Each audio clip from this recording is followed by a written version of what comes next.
আর তেল গরম হয়ে গেছে, এবারে তেজপাতা আর এই শুকনো লঙ্কা দিয়ে দিয়েছি। দিয়ে দিয়েছি, বলো বলো, জোরেই বলো। একটু জিরে ফোড়ন দিয়ে আমি টেস্ট। এবার ওর মধ্যে জিরে আর ফোড়ন দিতে হবে। জিরে আর ফোড়ন, হালকা জিরে ফোড়ন, মানে ফোড়নে গোটা জিরে দিয়ে দিতে বলছে।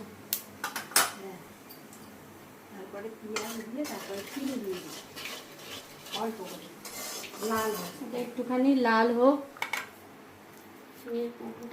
এগিয়ে আনি, এবার ওর মধ্যে চিনি দেবে। অল্প করে মধ্যে অল্প করে চিনি দিয়ে দিলাম, লাল হয়। চিনিটা দিলাম যাতে তরকারির কালারটা ভালো আসে। এবারে এখানে এই যে পেঁয়াজটা ছিল, পেঁয়াজটা দিয়ে দিলাম।